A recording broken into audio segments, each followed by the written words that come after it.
ഇന്നത്തെ യാത്ര മൂന്നാറിലെ ഏറ്റവും പുതിയ ഗ്ലാസ് ബ്രിഡ്ജ് കാണുവാനാണ്.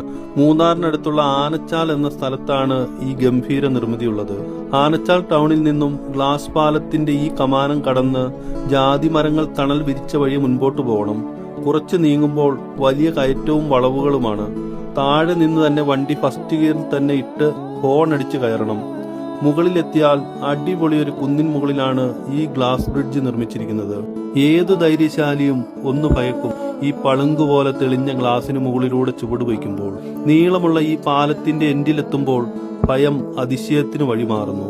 അത്രയ്ക്ക് വശ്യമാണ് ചുറ്റുമുള്ള കാഴ്ചകൾ.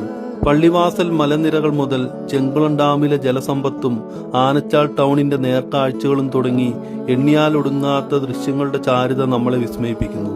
ഇവിടെ നിന്ന് താഴേക്ക് നോക്കിയാൽ കാലുകളിൽ പേടിയുടെ ചെറിയ വിറയൽ അനുഭവപ്പെടും.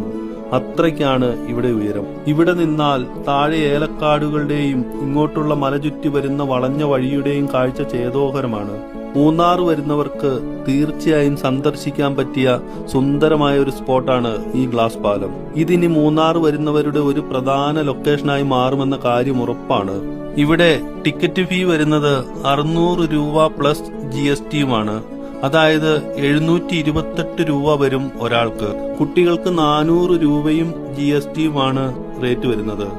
ഈ ഡിസംബർ 20 മുതൽ ഈ ഗ്ലാസ് പാലത്തിന്റെ പ്രവർത്തനം പൂർണ്ണ തോതിൽ ആരംഭിക്കും. രാവിലെ 9 മണി മുതൽ വൈകിട്ട് 6 മണി വരെയാണ് ടൈമിംഗ് വരുന്നത്.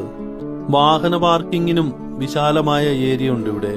നമ്മുടെ ജീവിതത്തിലെ ഭയവും സാഹസികതയും വിസ്മയവും കലർന്ന കുറച്ച് നിമിഷങ്ങൾ, അതാണ് ഈ ഗ്ലാസ് പാലം നമുക്ക് സമ്മാനിക്കുന്നത്. അങ്ങനെ സന്തോഷത്തോടെ തിരിച്ചിറങ്ങാം. അപ്പോൾ മറ്റൊരു സ്ഥലത്തെ വിശേഷങ്ങളുമായി വീണ്ടും കാണാം നമുക്ക്.